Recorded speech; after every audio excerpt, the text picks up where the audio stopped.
Can I invite everyone to please stand on their feet now as we start praising again?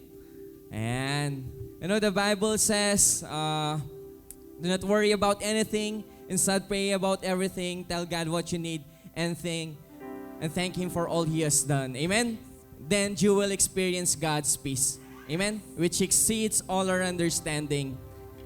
Thank you, Lord, for today. We invite your presence as we worship you, God. You just prepare our hearts. Lord, really experience, God, your love today, your comfort, and even your power, God. Marami pong salamat. As we bless you, God, today, in Jesus' mighty name we pray, amen. Why don't we all clap our hands today for our Lord? Come on. Thank you, Jesus. Come on, let's worship Him.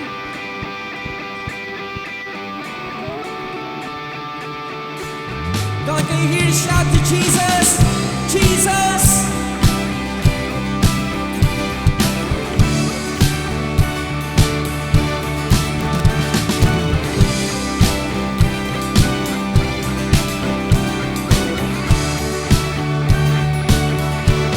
Sit up. Together in one place, your holy ones. Then there came from heaven a glorious sound, mighty rushing in, making every soul down with tongues of fire.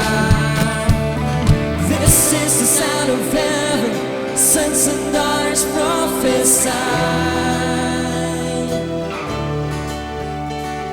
This is the sound of heaven, Spirit make our hearts come alive, come alive. We gather today, your holy ones on earth.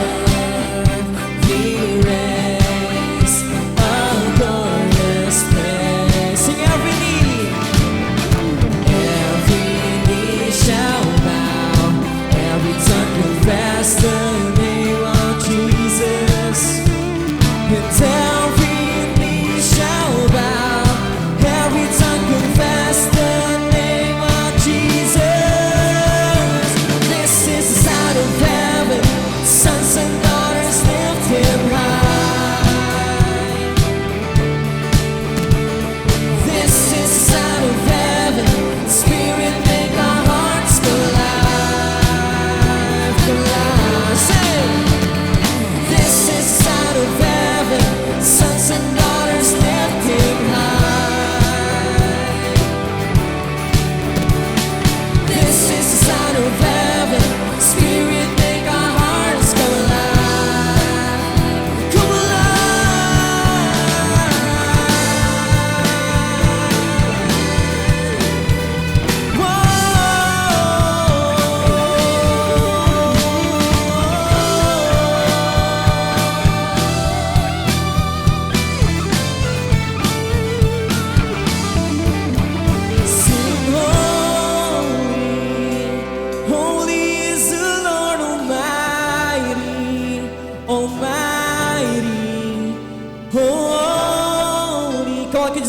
holy is the Lord Almighty, Almighty, holy, holy is the Lord Almighty, Almighty, holy, holy is the Lord Almighty, Almighty, holy.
Oh, let us sing, holy, holy is the Lord Almighty. And once again, singing holy, holy is the Lord Almighty, Almighty. We sing holy, holy is the Lord Almighty, Almighty. Come on, let's give Him praise.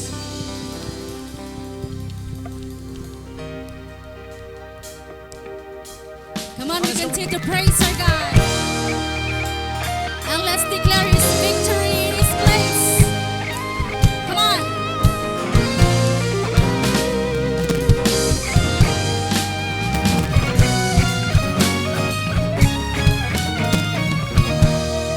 Every tribe will see your glory. Come on, let's lift your voice.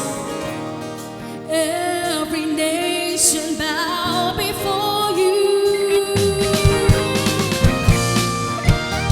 All our treasure turn to ashes in the light of you. Oh, as we're singing, holy is the Lord Almighty.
and no one like you. Thank you, Jesus. Panginoon, kayo po'y narito upang magbigay puri sa iyong pangalan. Kayo po'y nagpapasalamat sa iyong kabutihan at katapatan at maging sa iyong walang hanggang pagmamahal. Banal na Espiritu, inaanyayahan ka namin sa oras na ito, punuin mo ang bawat puso. Maraming pong salamat.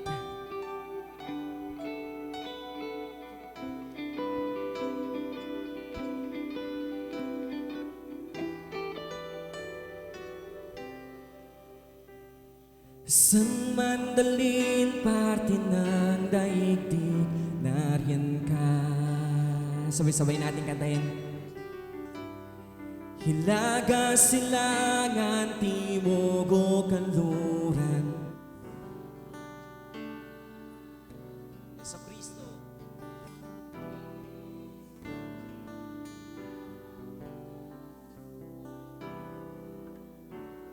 Nang iyong pangako, Espiritu Santo.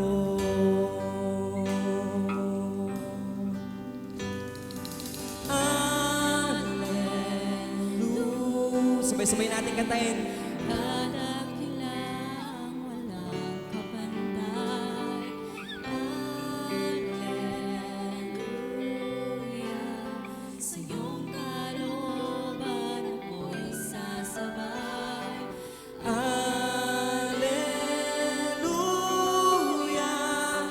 Alleluia. Alleluia. Alleluia.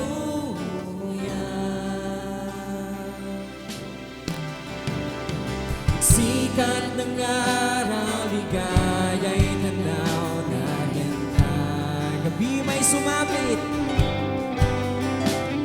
gabi may sumapit at di makaawi, kasama kita.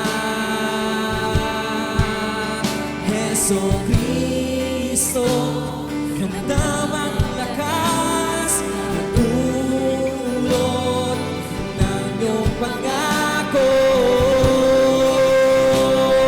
Espiritu Santo.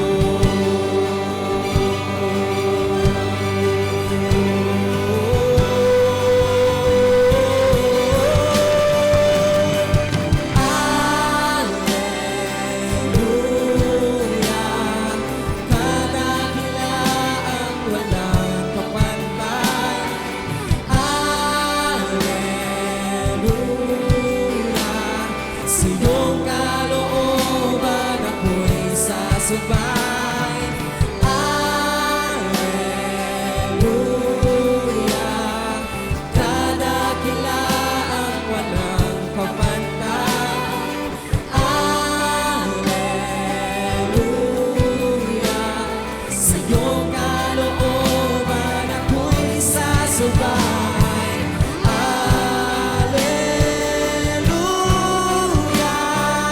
Alleluia.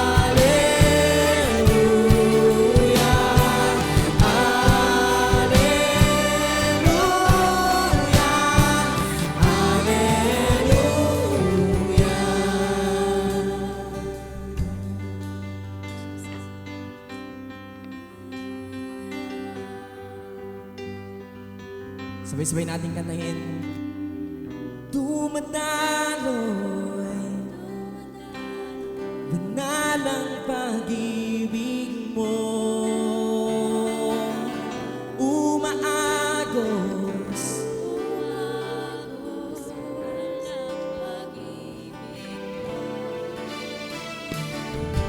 bumapalot, bumapalot, banal na pag-ibig mo.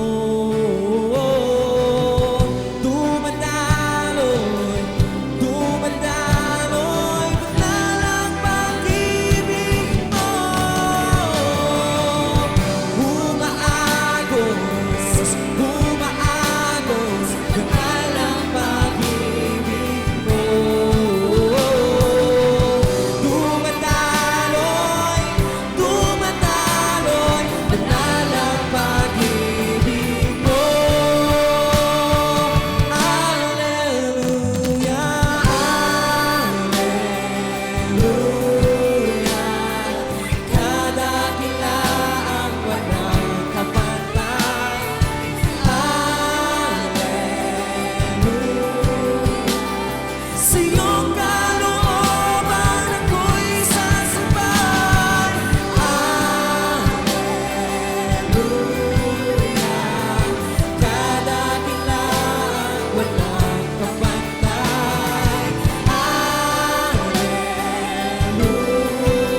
give Him praise. Thank you, Lord.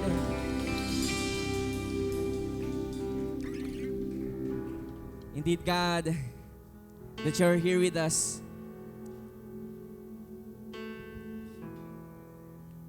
Come, let us talk in the presence of God. Let us continually offer a sacrificial praise.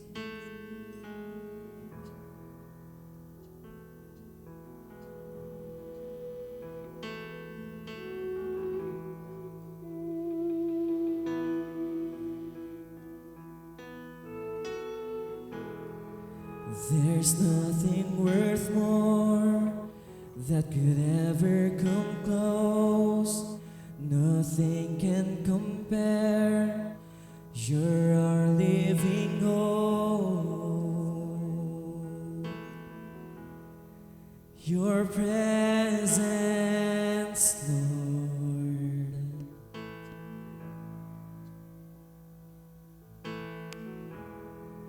I've tasted and seen of the sweetest of love, where my heart becomes free and my shame is undone.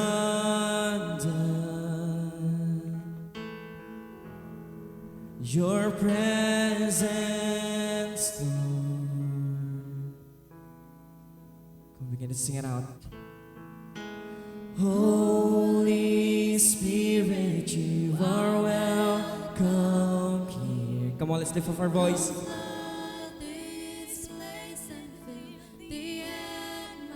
God, this is our cry. You will fill us today with your Spirit. To be overcome by your presence,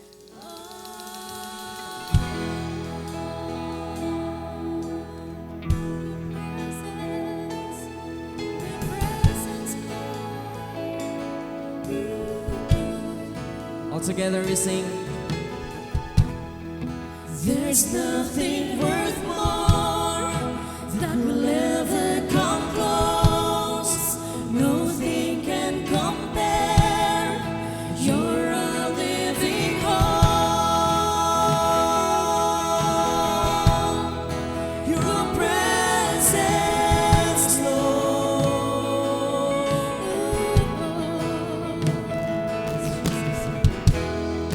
I've tasted and seen all the sweetest of love, when my heart becomes free and my shame is undone.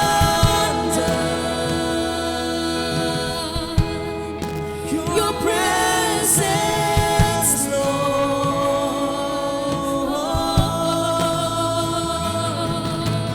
Holy Spirit, you are welcome here. Come flood this place and fill the atmosphere. Your glory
to be overcome by your presence, Lord. Holy Spirit, we welcome you here.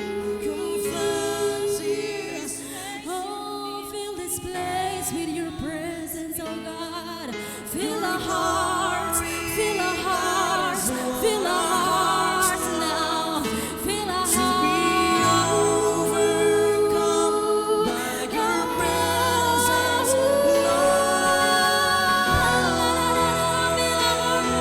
Fill our hearts, Lord. Let your Holy Spirit come to this place. Fill our hearts, Jesus.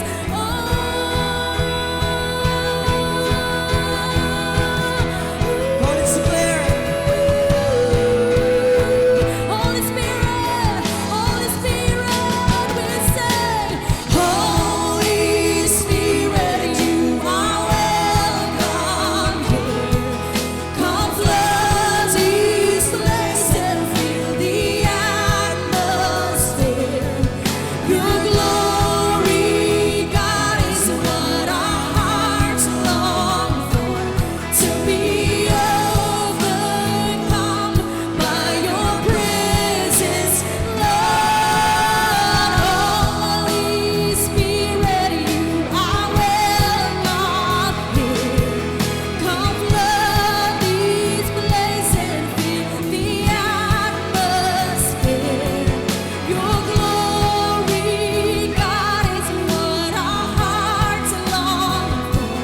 To be overcome by your presence,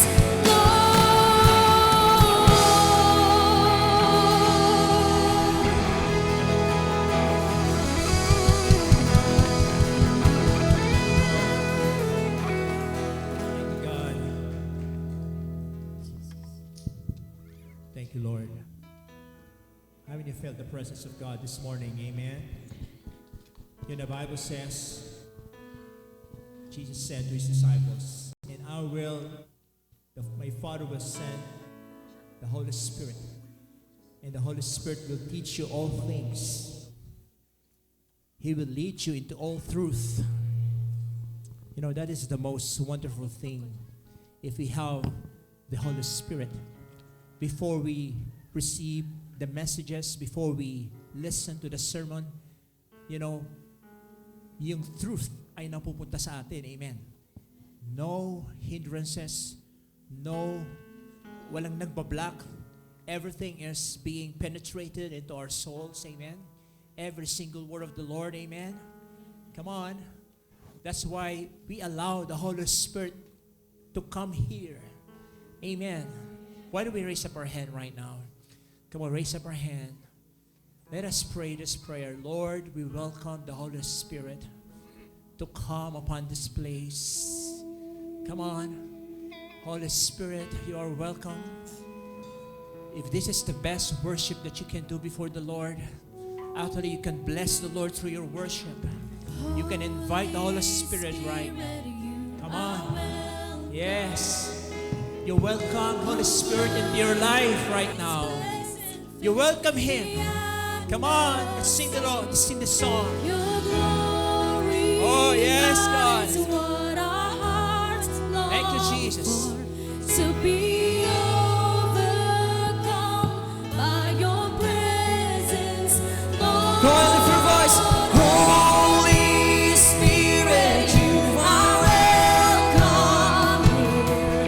Come flood these places and fill the atmosphere. Your glory, God, is what our hearts long for. To be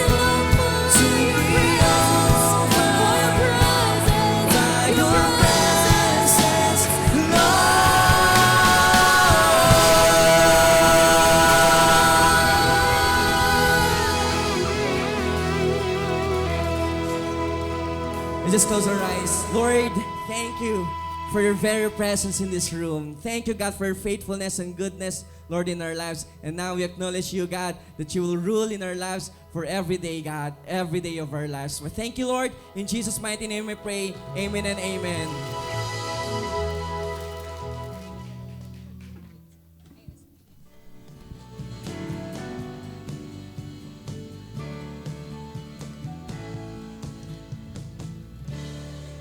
Magandang tanghali po sa ating lahat. Grabe no, we can't deny the presence of the Holy Spirit. Palakpakan pa nga natin uli ang ating Panginoon. Yan, so welcome to Victory Mangaldan. Welcome to our second service where we do two things here. No, we honor God and we make disciples. So before I'm going to proceed to our tithes and offering, pwede po ba nating tawagin na lahat ng mga kids po natin? Let's pray for them, no? Yan. Dumadami. And we encourage you, kung may mga pamangkin kayo, kapatid kayo, yun, dalhin nyo sila sa church, no? Ayan.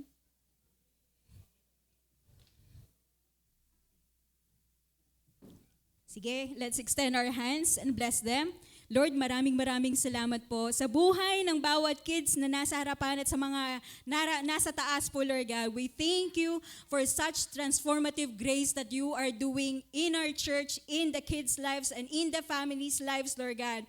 We know that as young as they are, you are already anointing them, you are already blessing them, you have already paved way to their lives, Lord God. So makikita po namin sa kanilang paglaki, Lord God, let them be able to experience you, O Jesus, O Holy Spirit, so that they themselves can be blessing to their families, to their friends, and to the society, Lord God. We know as young as they are, Lord God, you are going to give them dreams and visions, Lord God, that you are going to provide them hope and a future, Panginoon. So maraming salamat sa ginagawa mo sa bawat buhay ng mga kids na narito, Lord God. We honor you in Jesus' name. Amen and amen. So, ayan. Mag-ingat po kayo So sa ating pagbibigay, dumako naman po tayo on how we can worship the Lord, no? Through our finances. So allow me to read to you Luke chapter 16, verses 10 to 12. I'll read the NIV. It says, "Whoever can be trusted with very little can also be trusted with much. And whoever is dishonest with very little will also be dishonest with much." Verse 11, "So, if you have not been trustworthy in handling worldly wealth, who will trust you with true riches?" Verse 12, "And if you have not been trustworthy with someone else's property, who will give you property of your own?" This verse is actually about the parable of the manager. No, mababasa po natin na itong manager na to, he was able to use the resources ng kanyang amo. And we can learn from it on how we can think about long term. At tinuturuan po tayo na hindi lamang po tayo maging tapat, but we can also be very strategic, very shrewd pagdating sa pagmamanage ng mga resources na meron po tayo. Now, God is reminding us towards the virtue of honesty and the faithfulness, even with our very little resources. No? Tinuturuan tayo ng ating Panginoon, malinaw, kapag sa maliit na mga biyaya, even sa maliit na mga responsibilities, kung mapagkakatiwalaan po tayo doon, ay tiyak na mapagkakatiwalaan tayo pagdating sa mga malalaking blessings at responsibilities. And on the other hand, kapag dishonest po tayo, hindi po tayo tapat sa mga maliliit na biyaya, ay mas lalo na po, no, ang implications niya, hindi rin po tayo magiging tapat sa mga malalaking biyaya na binibigay ng ating Panginoon.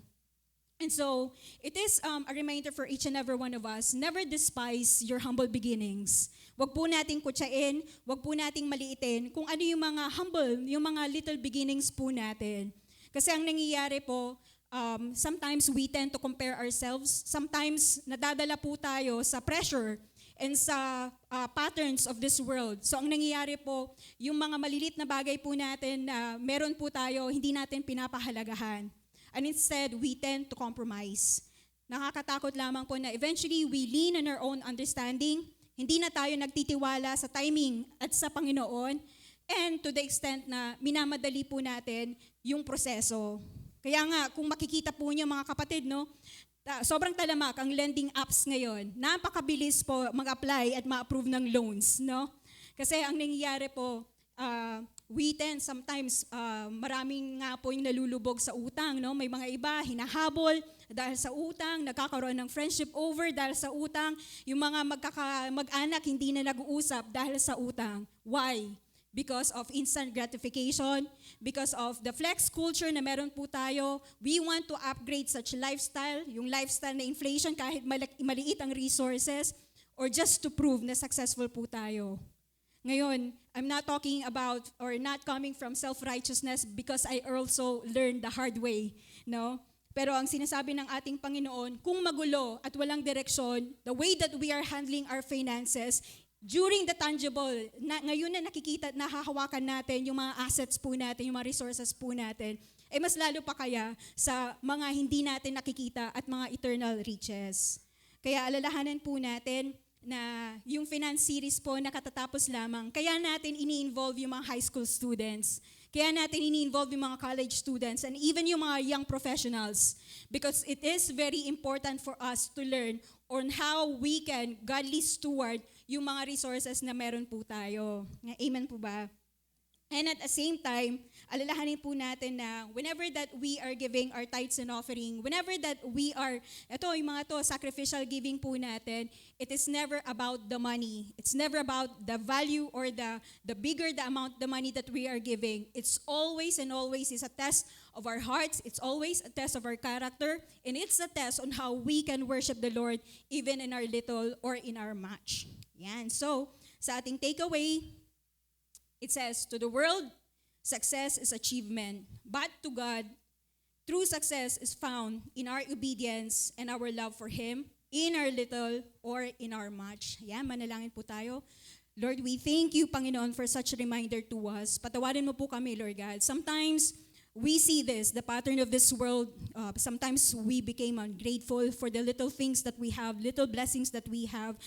Kung minsan, binibilittle po namin yung mga humble beginnings po namin. Sometimes we want to do shortcuts in order for us to attain success to the point that we become unwise when it comes to financial management.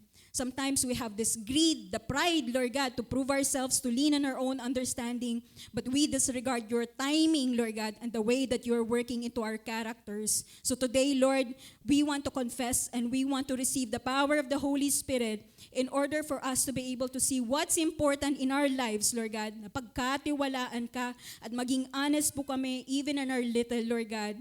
Tulungan man po kami, Panginoon, na maging obedient and faithful sa iyo, Lord God, dahil alam po namin tapat ka sa bawat araw ng buhay po namin at ibibigay mo, Lord God. Sabi mo nga, the best things take time, Lord God. So we understand, Lord, tulungan mo po kami to receive such wisdom on how we can manage the resources. So you bless your people with wisdom and understanding so that we would know how to handle our resources well. Maraming salamat po, Lord. In Jesus' name, amen and amen. So meron po tayong mga envelopes where you can put your tithes.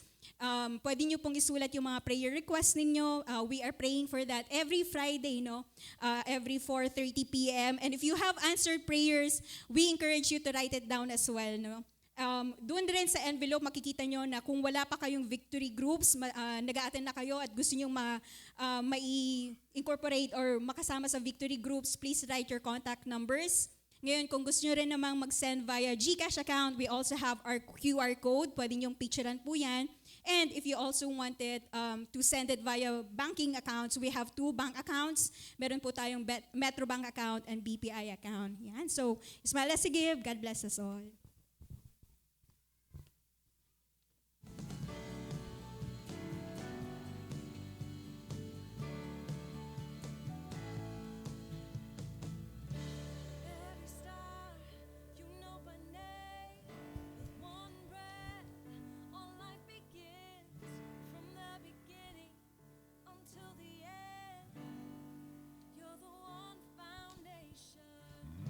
Shape me inside.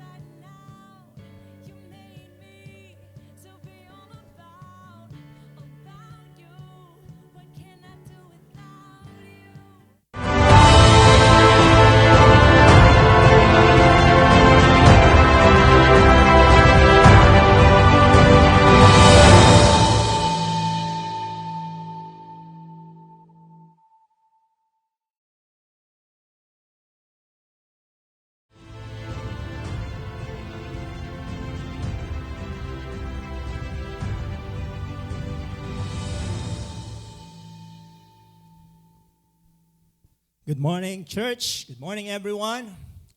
Hello. It is our Pentecost Sunday, this Sunday, today. This morning, I'll be sharing about ano bang nangyari sa Acts chapter 2. Okay, that's our text this morning. But before that, I would like to congratulate our campus missionaries who received the award. Come on now, palakpakan natin sila. May mga pictures tayo dyan. Halika nga dito, Chris. Chris is, okay. And then Katrina, where's Katrina? Okay. Silang dalawa naka-receive ng award eh. Okay. Nasaan si Katrina? Si Jeff, nasa Manawag. And then si Risa. We have 3 campus missionaries here in Mangaldan and 1 in Manawag. So, sayang wala si Katrina. Okay? So, ayun, nasa taas siya. So, yung award na yon, naganap po yan, alam niyo kung saan? Sa Boracay. Okay? So, kaya sila nawala ng 1 linggo. Okay, palakpakan po natin sila. They have been of service for 10 years na. Isa na lang award ang kulang, bro. Yung mga pangasawa mo, bro, okay? Pag-pray natin sila, okay? Na the Lord will give them, okay? Si Katrina at saka si Chris ay both singles. And of course, si Risa, di ba? O kayo na naman, iba na naman yung nasa isip nyo, ha? Bawal po ang tambalan dito, okay? Pinagbabawal po namin, okay? So, again, palapakan natin si Lord sa buhay po nila. Thank you, bro. Please do not leave the place after our sermon because we have our graduation ng Spiritual Foundation mamaya. Okay. Can I request everyone to please stand in our feet? The harvest of redemption. Our text is in the book of Acts, chapter 2, verses 1 to 6, 36 and 41. When the day of Pentecost arrived, they were all together in one place. And suddenly there came from heaven a sound like a mighty rushing wind, and it filled the entire house where they were sitting. And divided the tongues as of fire appeared to them and rested on each of them. And they were all filled with the Holy Spirit and began to speak in other tongues as the Spirit gave them utterance. Now there were dwelling in Jerusalem Jews, devout men from every nation under heaven. And at this sound the multitude came together, and they were bewildered because each one was hearing them speak in his own language. Let us jump verse 36 and 41. Let all the house of Israel, sabi ni Peter, therefore know for certain that God has made him both Lord and Christ, this Jesus whom you crucified. And verse 41, so those who received his word were baptized, and there were added that day, how many? 3,000 souls. Let us close our eyes and let's pray. Thank you, Lord. Our prayer, God, this morning is that you pour out, God, your Holy Spirit upon us. We have nothing to desire in this life but to be filled by the Holy Spirit. We have nothing but to wait and to empower our lives what the Holy Spirit commands us to do. More than your presence, more than the blessings, Lord God. What we want, Lord, is that we are always guided. We are always, Lord, abide in the work of the Holy Spirit. And we thank you that your presence is here with us. Bless your word. In Jesus' name we pray. Amen and amen. Pwede na po tayong umupo, mga kapatid. Bakit Day of Pentecost? Ano ba ibig sabihin ng Pentecost? Kasi palagi natin naririnig. When we say Acts chapter 2, ang palaging sumasagi sa isip natin, di ba, parang may biglang noise na naganap sa isang araw, and then may biglang humangin, and then nagkaroon ng sunog siguro, di ba? Fire, di ba? And then after that, nagkaroon ng confusion, and then biglang nagsermon si Peter. Hanggang doon lang yung kaya nating explain. Pero I believe it's more than that. Acts chapter 2 is not the invention of a new spiritual holiday. It is filling the full of an old one. It is the day that God has kept His promise. Remember, sabi ni Jesus sa mga disciples niya, wait for me. I'm gonna give you the promise Holy Spirit. If John baptized you with water, you will be baptized with the Holy Spirit, sabi ni Jesus sa kanila. So naghintay sila. At nataon po, kapatid, sa araw ng Pentecost. Ano ba ibig sabihin ng Pentecost? The word Pentecost comes from the Greek word Pentecosta, meaning 50th. It marks the 50th day after Passover. Kung dito sa Pilipinas, di ba, importanteng holiday sa atin, mention me, one holidays, important holidays. EDSA Revolution, hindi naman siguro, di ba? Ninoy Aquino, hindi naman siguro. November 1, okay, yan, holiday. O Christmas, ayan. Pero sa mga Jew, tatlo ang holidays. Ito yung 3 harvest feast. Passover. Alam niyo ibig sabihin ng Passover? Ito yung araw na kung saan naalala ng mga Israel, nung nasa Egypt pa sila, in-spare sila ni Lord sa angel of death. Anong ginawa ng angel of death? Nag-overpass siya. Ibig sabihin, kumbaga sa daan, di ba? Kung may nakita kang tulay na wala namang tubig, ang tawag doon, overpass, di ba? O pinaliktad lang, Passover, feast. Nagsiselebrate sila because on that day, maraming mga namatay na mga Egyptians, lalong-lalo na yung mga firstborn, pero sa bansang Israel, walang namatay because of the lamb na in-spread sa doorpost nila. Yan ang ibig sabihin ng Passover. Alam nyo ba, after 50 days, pagkaalis nila sa Egypt, nag-celebrate sila ng tinatawag na Pentecost. Ito po yung biblical holidays nila. Ayan. Nagaganap po ito sa spring. Okay, yung first fruits. Di ba? Yung Pentecost. Passover after 50 days, then Pentecost. Sineselebrate nila yung unleavened bread, yung walang libadurang tinapay. Kasi naalala talaga nila yung araw na yon. Dahil kapag hindi nila maalala yon, wala na ang bansang Israel. Okay, lahat sila na wipe out. So they are they're celebrating it every year. Okay? At nataon nga na spring days. And then fall days, ito naman yung tabernacle.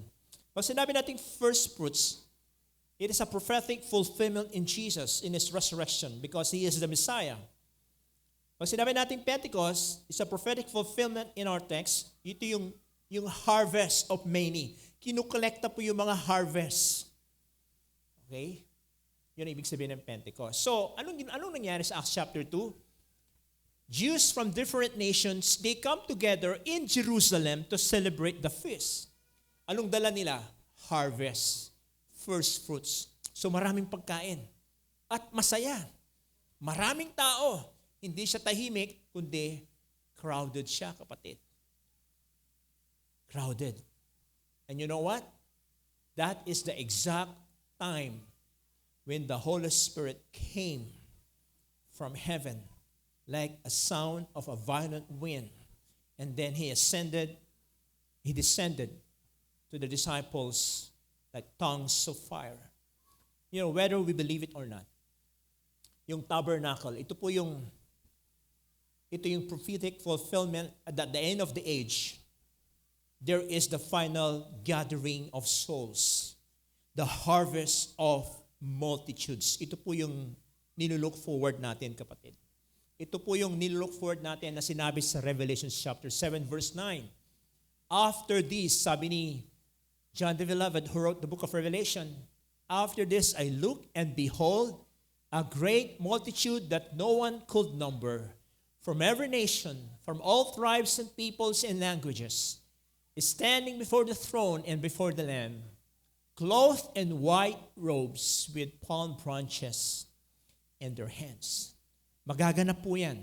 Isang araw sa langit. Okay? Ito po yung tabernacle, the collection of many souls, the collections of those who have been redeemed by the blood of Jesus. Tanungin mo yung katabi mo. Tanungin mo siya, nandun ka ba dapat? Nandun ka dapat. Sabi mo, dapat nandun ka, di ba? Okay, dapat kasama kita. Okay? Kaya, huwag kang bibigay, kapatid. So, sabi ito, all tribes, all peoples, all language represented. Alam ko, maraming taga-Pangasinense doon. Tama ba? Mga Pangasinense. Mga taga-Pangasinan. So, Passover, after 50 days, then Pentecost. Yung mga priests, they wave it before the Lord to dedicate the entire harvest to the Lord. And they acknowledge His provision. Kaya nga masaya ito Masaya itong feast na ito. Maraming farmers. Diba? Habang dinidedicate nila yung kanilang mga ani, yung wheat and barley, kumakanta sila. Di ba? Anong kinakanta nila? Hawak mo ang wheat, di ba? And barley, di ba? Hawak mo ang wheat and barley, sabi niya. Sa bawat galaw mo, ang puso'y bitin na bitin, okay? Kahit anong gawing lambing, di mo pa rin pansin, okay? Yun po yung trending ngayon. So habang hinahawakan nila, sumasayaw sila. They celebrate because they believe as they offer the first fruits during Pentecost, the Lord will provide all throughout the year. In other version, it says, when the day of Pentecost had fully come. Alam niyo po, before Acts chapter 2, itong Pentecost po na ito ay naganap na po during the Old Testament. Kasama na po yan sa kalendaryo ng mga Hudyo. Okay? Sino yung mga umaten? Okay? Different Jews from different nations. Diaspora Jews came. Devout Jews from every nation under heaven. Pag sinabi natin devout, means hindi po sila yung tourists na para bang, ay dadalaw tayo sa Jerusalem kasi may ganap doon eh. May bangus festival ata. Wala, hindi ganoon, okay? Hindi po sila bisita. Sila po yung mga deboto na mga Hudyo from every nations outside Jerusalem who care about the God of Israel, men who have made the journey shaped by prayer, shaped by scripture and synagogue, memory and expectation. Because they too believe that as they celebrate with them, those mga Jews, okay, bibless sila ng Panginoon. Nakita niyo yung buong picture? So maraming tao yun. I think millions. Okay, millions po yun, kapatid. Pero, the original Pentecost, nangyari po yan noong si Moses, natanggap niya yung natanggap niya? Yung 10 Commandments. Hindi po yan ang diploma. Hindi po ang diploma yan. Yan yung 10 Commandments. Saan niya natanggap yan? Sa Mount Sinai. Nag-meet sila ni Lord. Inukit ni Lord sa bato. Diba? Kaya ang tawag dyan, tablet. Pero alam nyo ba, after 50 days, binasag niya yon. Dahil pagbaba ni Moses galing sa mountain, nakita niya yung mga Israel. Ano nangyari? They are worshiping, they're turning their back to the original God. Kaya anong ginawa niya? Sa sobrang galit niya, binasag niya yung tablet. Okay? Amen? Hello? Binasag niya yung tablet. Kasi nalaman niya, yung OS ay hindi Apple, kundi Android. Okay? So again, ang point ko dito is, no, I'm just kidding, binasag niya sa sobrang galit niya.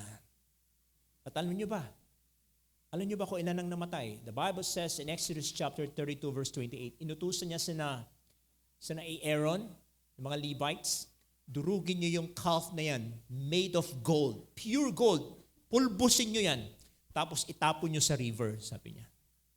So meron palang ginto sa mga river, tama ba? So tinapon nila, humalo sa river. And then, sabi niya, and that day, about 3,000 of people died. Wow. Okay? Pero alam niyo ba kung ano nangyari sa Pentecost? It's the same scenario. Diba? Kung si Moses, bago siya umakyat, pumunta siya sa bundok, kumukulog, kumikidlat, may apoy, may sound, dumadagundong, natatakot yung mga Israel. At the day of Pentecost, ganun ang nangyari. May malakas na hangin, may malakas na sound, and then fire came. And you know what? It's the opposite. Okay? And Peter, he began to preach. And how many people will get saved? 3,000 din, kapatid. Ano ba ito? Nagkataon lang ba ito o talagang sinadya ni Lord? Pinakita niya na kapag nag-disobey ka, mamamatay ka, 3,000. Kapag nag-obey ka, nag-preach ng gospel ng isang tao, maliligtas siya, 3,000 din. Okay? Because the day of Pentecost is an outpouring and permanent and dwelling of the Holy Spirit upon believers. Marking, dito na po nag-umpisa, the official birth of the Christian church. Dito nagsimula ang work ng Holy Spirit, kapatid. Dito po tayo nanggaling. Kaya may mga simbahan katulad ng Victory because of that day of Pentecost. Amen? Pasalamat po tayo dahil yung gospel hindi lang nag-remain sa Jerusalem, kundi kumalat at napunta saan? Sa Spain. Diba? Sa Portugal. And then here comes General what? Magellan. Okay? Who conquered the Philippines. Anong dala-dala niya? Bible. Diba? Ang Pilipino, mga Pilipino dati, before Magellan, may sinasamba rin ng mga anito, di ba? Naniniwala sila kung ano-ano. So, di ba? Meron nga silang prophet. Anong tawag sa prophet? Noon mga sinaunang kaninununuan natin. Di ba? Babaylan, mga ganon. Grabe. Can you imagine that? Babaylan, may mga anito pa. Mabuti na lang. Di ba? Tumating si Magellan. Okay? Marami nagsasabi, si Magellan daw, hindi raw Kristyanismo ang dala niya, kundi dahas dahil kinangker niya. Marami siyang pinagpapatay. Okay, sabihin na natin ganon. Either dahas o Kristyanismo ang importante nakarating sa atin ang salita ng Diyos. Tama po ba? Yun na naman ang importante. Nakarating sa atin sa bansang Pilipinas na may Diyos na lumikha sa atin. Hello. So, going back to the text now, the question is, how did the Holy Spirit work in bringing the harvest of souls in the day of Pentecost? Number one, the supernatural outpouring of the Spirit. Isa po yan sa pinakaunang naranasan niya.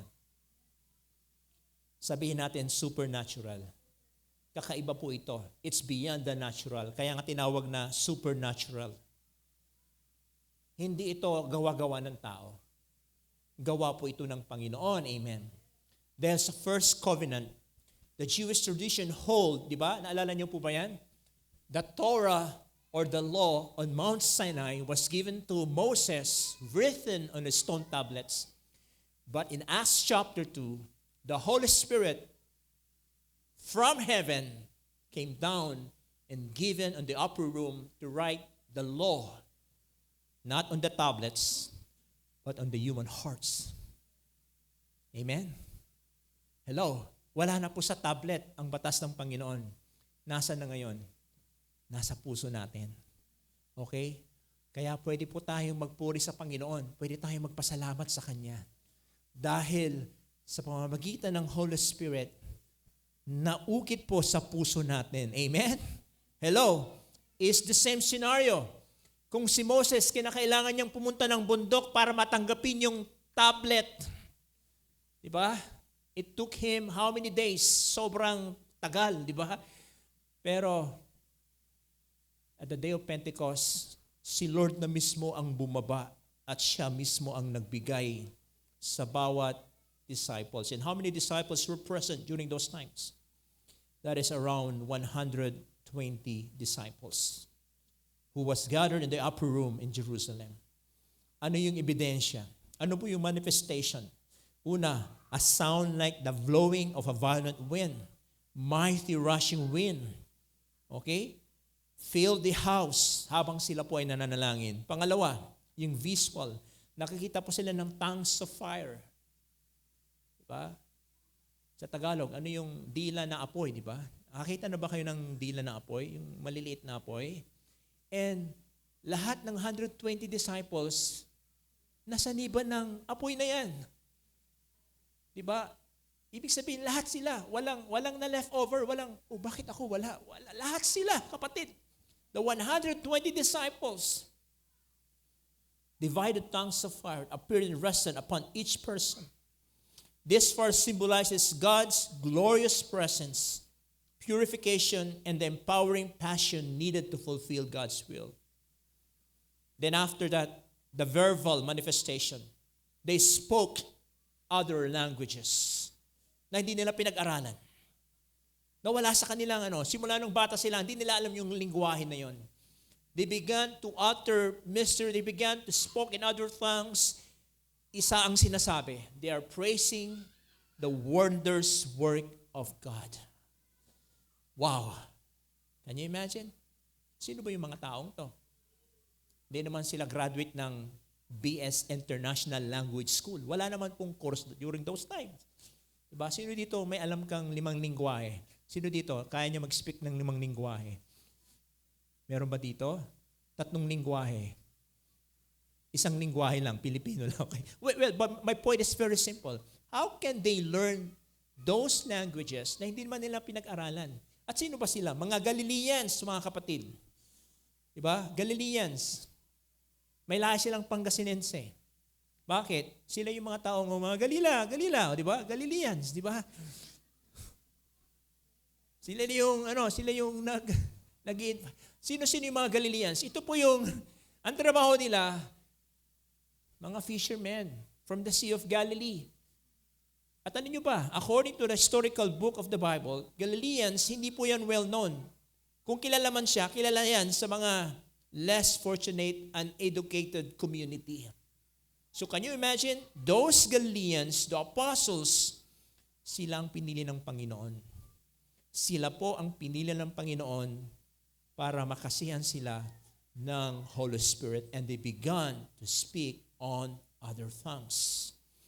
The Spirit of God empowered the disciples to break down communication barriers. Kung meron mang isang hadlang para hindi ma-share ng gospel, yung language barrier. Diba? Ang hirap. Nung pumunta po kami ng Sri Lanka, okay, ang hirap kung kailangan ko ng interpreter. Alam mo ba kung anong prayer ko nung ako na yung mag-preach? Lord, I need a Sri Lankan language right now. Okay? Talagang I'm believing. Alam mo yun, alam mo prayer ko, yung pagka-grab mo ng microphone, hindi na English yung lumalabas, kundi Sri Lankan. Ay, ibang klase yun, di ba? Miracle talaga yun. Hindi naman ako Sri Lankan. Di ba? Pilipino ako. Yet, I can able to speak. Hindi ko naman pinag-aralan. So, can you imagine that? So, kung ganun ang isipin natin, mga kapatid, parang pinaparating ni Lord na breakdown niya na yung communication barrier. Di ba? Pasalamat po tayo ang ating simbahan, Every Nation. Diba? Last time we have a conference, 80 nations in one room. By the year 2029, after 4 years, our goal is to reach 100 nations. Amen? Okay? Amen? 100 nations. Okay? Grabe yun, mga kapatid. At magaganap yung World Conference saan? Sa Florida, Blanca ng Pampanga. Hindi po. Sa Orlando, Florida. Hopefully, maka-attend po tayo doon. Amen. Sinong gustong sumama sa atin? Sa Orlando, Florida. Okay? Punta po tayo, mga kapatid. So again, I believe, as a believer, kailangan po nating maranasan ang supernatural encounter ng Holy Spirit. Kung ang pagiging Kristiyano mo ngayon ay medyo boring na, parang, Lord, tagal na ako nagsiserve sa'yo, parang wala naman nangyayari. Diba? Sino dito naramdaman niyo yung ganon? Parang walang nangyayari. Parehas mo lang lamang sa sweldo, di ba? Aga naangat. Parehas mo lang lamang so nagagawad bilay ko. Ang tulay agawa. Ang gapoy balo. Unyalan unya. Agaw-agaw. Di ba? Kung ganyan ang buhay Kristiyano mo, sa tingin ko, kailangan mo po ang experience ng Holy Spirit. Di ba? Kailangan mo ng power, kapangyarihan. Sabi mo, kapangyarihan. Ang pagiging Kristiyano po ay hindi lang puro dada, mga kapatid. Hindi lang ito puro knowledge. Ang pagiging Kristiyano, hindi lang yung pupunta ka ng simbahan, tapos upo ka, kukunin mo yung cellphone mo, tapos sabay screenshot, tapos sabay post. Parang ang dami mong nalaman, di ba? Ang dami mong natutunan. Tama ba? Ang tanong, lahat ba ng pinost mo, ginawa mo sa buhay mo? Yun ang power, kapatid. Hello? Yung lahat ng natutunan mo, na-i-apply mo sa buhay mo, and you begin to experience God's power. Because the Bible says in 1 Corinthians chapter 4, verse 20, for the kingdom of God is not a matter of what? Ganyan, talk. But of power. Hindi lang puro dada.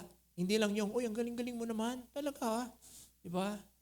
Pero pagdating sa testimony mo, bagsak. Okay? there is no way that Christianity is only for those who seek knowledge and yet no power. Tingnan natin yung mapa kanina. Ganito po yung nangyari. Ito yung mapa, ito yung mga lugar na kung saan nabanggit yung mga lingwahe. Diba? Nag-spread po siya. Okay? Yung kapangyarihan na kailangan po natin for a lifetime. In order for you to have that power, is that you need an encounter with the Holy Spirit. It is not only the power that can save you, but also the power to overcome sin and the power to become a witness, a bold witness. Okay? That's po yung number 1. Pangalawa po, okay? It is the Spirit-empowered preaching of Scriptures. Hindi lang po nila naramdaman yung supernatural na kinasiyan sila ng Holy Spirit, kundi na-empower po sila to preach the Scriptures. Ano po yung mga sumunod nangyari? Peter preached the gospel. Okay? Gumawa siya nabanggit niya po yung Joel chapter 2, Psalms chapter 16, Psalms 110. If I know, di ba? The Bible says he spoke boldly. Okay? Nagsalita po talaga siya. Wala po siyang dalang notes. Na-memorize po niya yung Joel chapter 2. Di ba? Ibang klase, ano? Sino dito kapag kinasihan ka ng Holy Spirit, di ba? Lumalabas na lang bigla ang mga scriptures. Hindi mo naman memorize. Have you experienced that? Di ba? Sino dito nung estudyante ako, sa totoo lang, hindi naman ako marunong magsalita sa harap Tahimik po ako. Tameme po ako. Okay? I am very shy, honestly. Ayoko yung nakatayo dito. Ayoko yung tinatawag sa harap. Alam niyo, madalas ako nakaupo sa likod. Okay? Pero naging Kristyano ako, I was able to be bold enough to share the gospel even to the point of, sinabi ko talaga sa kaklase ko, excuse me, can you please lend me your ears? I'm gonna share the gospel. Dumating ako sa point na ganon. Di ba? So, the Lord empowered them, yung mga Galileans.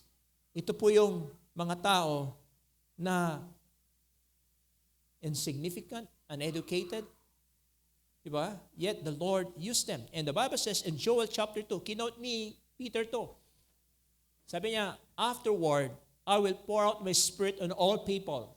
Lahat ng tao, ipo-pour out ni Lord yung spirit niya. Your sons and daughters will prophesy. Your old men will dream dreams. Your young men will see visions. Even in my servants, both men and women, I will pour out my spirit those days. I will show wonders in the heavens and on the earth. Naganap po yung prophecy ni Joel sa Acts chapter 2, mga kapatid. Peter boldly declares the same Jesus that the people crucified. Eto na, after niyang kinote yan, nag-share na siya ng gospel. Ano mo sabi niya sa mga tao? Yung Jesus, kamakailan lang, na inapako sa krus, na kung saan kayo po ang pumatay nun sa Kanya, ginawa siyang Lord and Christ. Wow! Ito po yung exact word. Nung narinig po nilang nag-preach si Peter, now when they heard this, they were cut to the heart. Alam niyo ang prayer ko ngayon? Bago tayo matapos ang service na to, the Lord will speak to you and you will be what? Cut to the heart. Talagang sagad sa buto yung salita ng Diyos. And said to Peter, sinabi nila kay Peter and the rest of the apostles, ito po talaga yung sinabi nila. Anong sabi nila? Brothers, what shall we do? Diba? Anong gagawin namin? Anong sabi ni Peter? Peter said to them, repent and be baptized, every one of you, in the name of Jesus Christ, for the forgiveness of your sins, and you will receive the gift of the Holy Spirit. For the promise is for you and for your children, and for all who are far off, everyone whom the Lord our God calls to Himself. And in verse 40, and with many words He bore witness and continued to exhort them, saying, save yourself from this crooked generation. So those who received His word were baptized. And there were added that day about 3,000 souls. Ano sabi ni Peter? Tatlo yan. Ano sabi niya? Repent. Sabihin natin, repent. Okay? I think that's the right term. Amen. When you share the gospel, okay, para bang pinakaunang i-address mo is they have to repent. In other words, you must what? You must be with God. You must get right with God. You are a sinner. Parang sinasabi ni Peter, ayusin mo na ang buhay mo. You get right with God. You repent before the Lord. Hindi niya sinabing, okay, simula ngayon, you do good works. Hindi niya sinabing, okay, simula ngayon, dapat sumama na kayo sa aming religious sect. Wala pong ganon. Hindi niya po sinabing, you must follow all Jewish rules and tradition.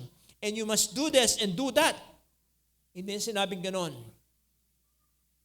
Ano sinabi niya? Number 1, repent. Pangalawa, be baptized. Hindi niya sinabing repent and be baptized. Okay? Hindi niya sinabing gano'n, di ba? Maliwanag.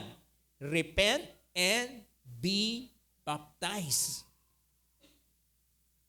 Well, I'm not saying, okay, mga baptist po natin, mga kaibigan po natin yan. Okay? In other words, baptism is not a requirement for you to be saved. But first, you have to repent before the Lord. As an obedient follower of Jesus, Jesus commanded us to be baptized. So what is keeping you not to be baptized after you repent? Diba? Hindi ka pa naman mamamatay. So after you repent, the Bible says, ano sabi ni Peter? You be baptized, amen. Kung talagang willing ka, maging disciple ni Jesus. And third, receive the gift. You must encounter the Holy Spirit, amen. Yun ang pagkakasabi dito. Repent, be baptized, and receive the gift. Nangyari po ba lahat mga to? Ang sagot ay yes. Anong naging kinahanglan to? Nagkaroon po ng 3,000 souls surrender, receive the word, nagbabaptize sila, and they were added to the early church. And the world was never the same again. They changed the world upside down until now. Amen? Dahil naniwala po sila sa promise ni God sa Acts chapter 2 verse 39. Ano ang pagkasabi doon? The promise is for you and for your children. So number 3, the spiritual reaping of souls. Naniniwala po ako, whenever we share the gospel to the lost people, gustong-gusto po nila yan. Amen? Amen? Kaya po ako, kapag nakakapag-meet mo ako ng isang unbeliever, hindi ko agad-agad ini-invite sa church na, halika sa Victory, malamig doon, masarap kumain doon. Hindi po gano'n, okay? Okay? Atin sila ng Victory, pero walang relationship kay Lord. Sharean muna yung gospel, amen? Are you okay with God? Pwede bang mag-usap muna tayo? Kahit nasa waiting shed tayo, can I share the gospel to you? Can I present to you the gospel? Okay? Are you willing to be baptized after you repent? Are you willing to receive the gift of the Holy Spirit? Pag sinabi niya, yes, yes, yes, o halika, imbitahan kita sa church. Dito, tinuturo namin kung paano mabaptize. Amen. Attend ka ng, tapusin mo muna yung one-to-one. Tapusin mo muna yung spiritual family. Part of that is a victory day. That is the day of your baptism. Hello? Are you here with me? Kung gusto po talaga natin, ang buhay natin full of action. Kung gusto po talaga natin, ang buhay natin, hindi yung parang lumipas lang ng isang araw na walang nangyari sa buhay niyo. Kailangan po nating maranasan, may encounter ang Holy Spirit sa Panginoon. Okay? I remember this person. Ito po yung Azusa Revival. Ang pangalan po ng pastor nila si William Seymour. That was done April 1906, Los Angeles, California. Isa po siyang African-American preacher. Siya po ay isang anak ng mga slave before na nakalaya. At nakakuha siya ng calling kay Lord, and what? He began to put a church. At alam niyo po ba, they encountered the same. They believe in the book of Acts. Okay? According to the history, there was a breakthrough on that street. Ito po yung pinaka-street po nila. Ito po yung pinakasimbahan po nila. Okay? So, they began to obey the Lord. They began to answer the call of God to the missions. And you know what? From this church, dito po nagsimula yung mga missionaries They traveled to China, to India, to Japan, to South Africa, to Middle East, and to Latin America. Naggrupo yung simbahan po niya up to the present. Hanggang ngayon, meron pa ring church ni William Seymour. At alam niyo ba kung ilan na po ang member niya ngayon? There were around 640 million believers.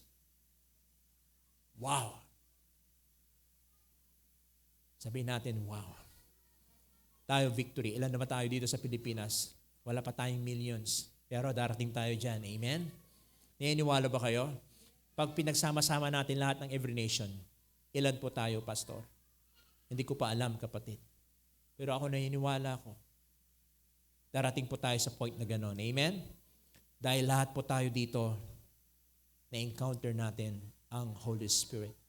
So the chapter begins with waiting, and then they become empowered witnesses. Okay? Amen? The time of waiting is gone. Tapos na po. Wala na po yun.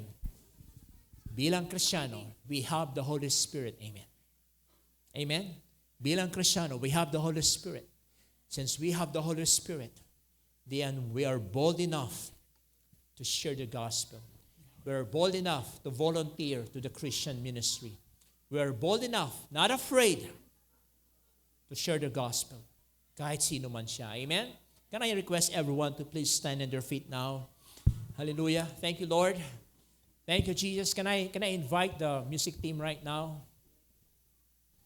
Since our topic about the Holy Spirit, how many of you want to experience the Holy Spirit? Amen. Amen? Thank you, Lord. Can we just raise up our hand? Lord, salamat po sa mensahe mo. Salamat po, Panginoon. Nandito po kami ngayon sa simbahan. Salamat po, Diyos. Dahil tinawag mo po kami, Panginoon. Tinawag mo po kami, hindi lang para maging Kristiyano na nakaupo lang and then we'll do nothing. Panginoon, tinawag mo po kami to make a difference, Panginoon. We want to saturate, Lord, our life in serving you. We want to be Spirit-filled, God. Kung ikaw yung Kristiyanong para kang nauupos na kandila, isang araw na lang mawawala ka na dito sa simbahan. Isang araw na lang, hindi mo na makita mo sarili mo na nagbabasa ng Biblia, nananalangin, walang involvement sa missions. Ayaw ni Lord mangyari sa'yo yan, kapatid. Ayaw ni Lord yan, mangyari sa'yo yan. Alam niyo kung anong gusto mangyari ni Lord sa buhay mo? Maranasan mo ang kapangyarihan ng Holy Spirit. Saan ka man mapadpad, saan ka man mapunta, dala-dala mo ang kapangyarihan ng Holy Spirit as you begin to open your mouth and share the gospel. Panginoon, kami po ay mag-worship, Lord God, this morning. Kami po, Panginoon, ino-open po namin yung buhay namin para sa iyo. Manahan ka, Panginoon. We open our hearts. We make room for you, God, to enter and dwell on us. Thank you, Lord. Let's worship the Lord right now. Yes. Thank you, Lord. It is our prayer, God, that you'll always remind us, Lord God, of our calling. You know, I remember about the scriptures in the Bible. How can they call on Him whom they haven't believed? And how can they believe in Him if there is no one going to them to say about Jesus? Amen? So, if no one will preach to these people, what do you think what will happen in the world we are living in? God, it is our prayer that you will fill us, empower us with your Spirit, God. Let us sing this song with all of our hearts and as we surrender everything to Jesus. Thank you, God.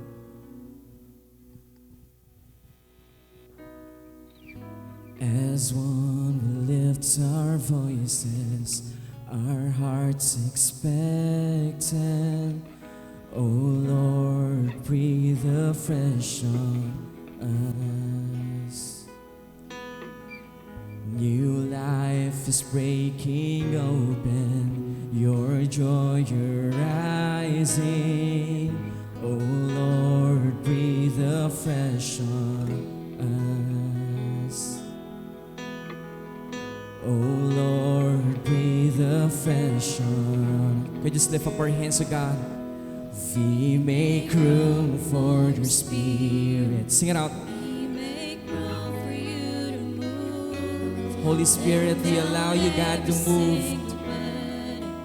We decrease for more of you. Sing, Holy Spirit, we make room for you, God. Holy Spirit, we make room for you to move. Open our eyes to see your glory, drawing us deeper into you.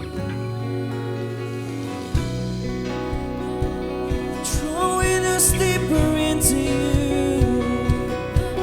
Oh, Jesus. Come on, all together. Let's lift our voice.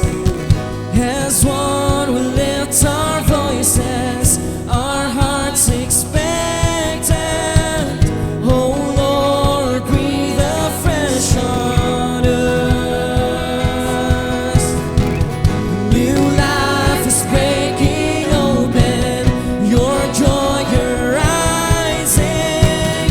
Oh Lord, breathe afresh on us. Oh Lord, breathe afresh on us. We make room for your Spirit. We make room for you to move. Laying down every single burden. We decrease for more of you. We make room for your Spirit. We make room for you to move.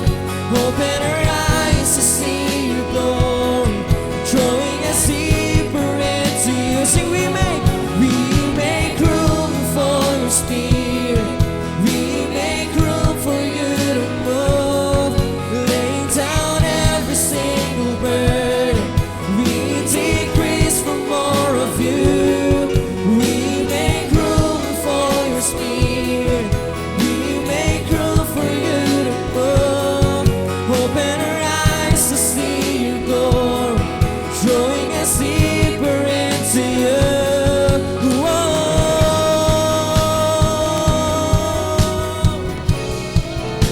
Holy Spirit, Holy Spirit, fall afresh on us, fall afresh on us.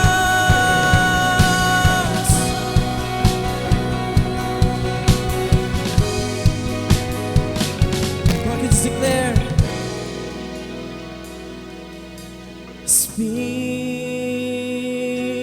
Spirit, come. Come on, let's invite the Holy Spirit.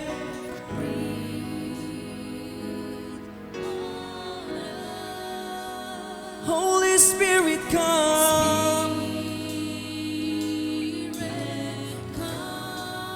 Breathe on us. Breathe on us today. Come on, as we cry out. Spirit, come. Breathe on us. Come on, let's sing it out. Come on. Come on.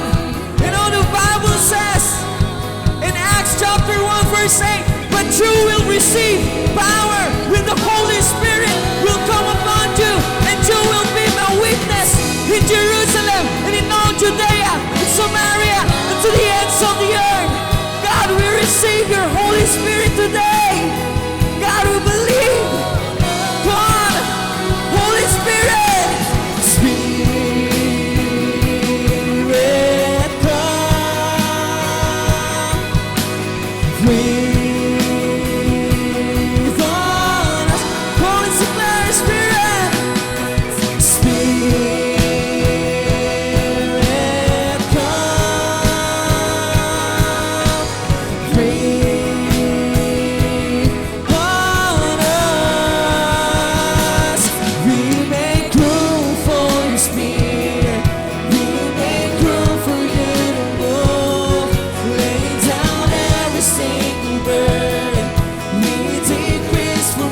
of you. We make room for your spirit. We make room for you to move. Open our eyes to see your glory. You're drawing us deeper into you. We make room for your spirit. Come on, let's sing it out.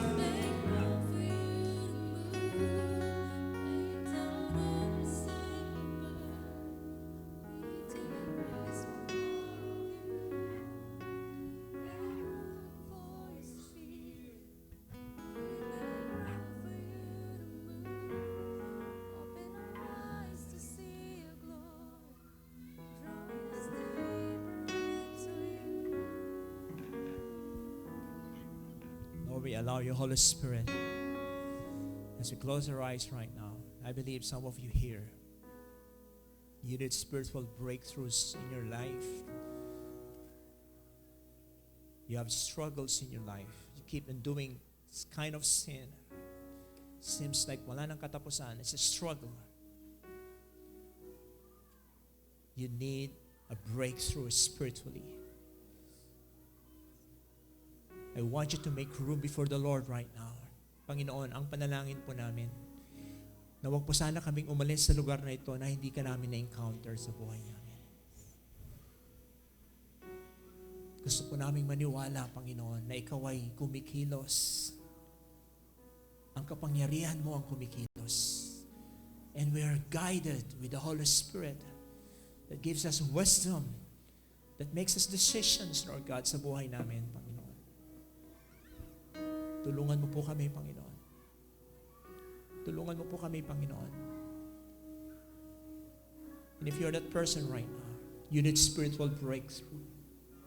You want new in your life. Gusto mo ng bago sa buhay mo. At seryoso ka talaga, Lord, na, Lord, gusto ko naman ng bago, Lord. I want new, a fresh thing that has happened. If you're that person, raise up your hand right now. Come on. And whatever your condition is, you might have problems, you might have transitions in your life. You want new, you want to encounter the Lord, raise up your hand. I believe the Lord is looking at right here. Tumitingin si Lord ngayon sa oras na ito. Tumitingin si Lord at tinitingnan ka niya kung magre-respond ka o hindi. At kung ikaw yung taong tinutukoy ko ngayon, gusto mo ng kapangyarihan ng Holy Spirit.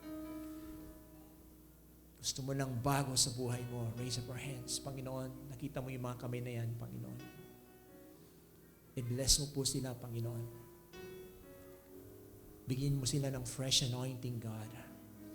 The way they worship you, the way they serve you, make it new, Panginoon. The way they read their Bible, the way they pray, the way they spend time with the victory groups, the way they, Lord, have perspective what Christianity is all about, the way they work also, God, in their profession.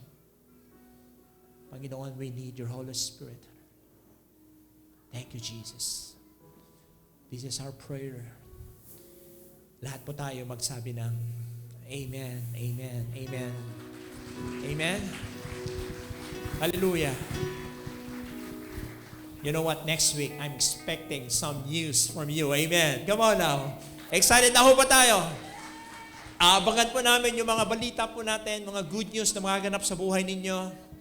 Amen? Okay? Hindi na ako magtataka. One day sabihin, Pastor, grabe ginawa ni Lord. That's it. That's it. Amen. Thank you, Jesus. Please sit down right now. We are not finished. Okay?